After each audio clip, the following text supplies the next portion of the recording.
Gentleman from Florida, Mr. Gaetz. The gentleman from Florida is recognized for 2 minutes. Thank you, Madam Speaker. I oppose political violence in all forms, regardless of the politics of the target. I am no expert on Japanese anime, but I am told, and I do believe, that it is not real. What is real is the crisis on our border, the inflation crushing American families, unvetted Afghans in our country. And what is definitely real is the violence that burned our cities and harmed our businesses in the summer of 2020, often encouraged by Democrats in Congress. Anime is fiction to the point of the absurd. It's not really my thing, and it does glorify violence, but often to symbolize conflict, not realistic harm to another person. In the last session week we had, we reviewed Steve Bannon's podcast. Today, we're critiquing Paul Gosar's anime. Next week, we might be indicting the Wile Coyote for an explosive ordinance against the Roadrunner.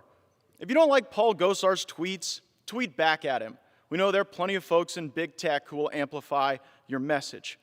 But the gentlelady from Pennsylvania gave the game away. This isn't really about a tweet.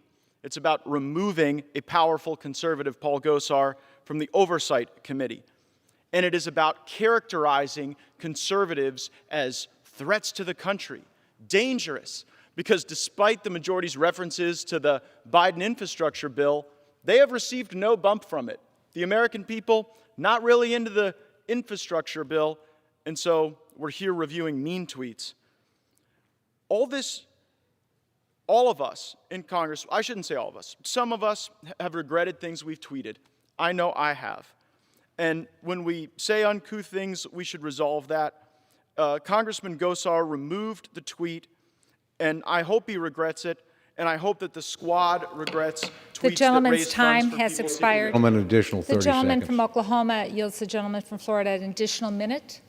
30 seconds. Thank you. Yeah, thank you, Madam Speaker. I would say I've regretted things I've tweeted. I hope that people who tweeted in support of violence in the summer of 2020 regret those tweets. I'm not sure if they do or not, but I would just suggest we have better things to do on the floor of the House of Representatives than be the hall monitors for Twitter. If we got 1,000 Americans in almost any district in America together and asked what was troubling them, I don't know that we would find 2 in any district that would put Paul Gosar on the list of things that matters to them more than the issues that they face at their kitchen table. I thank the gentleman's indulgence, and I yield back. The gentleman from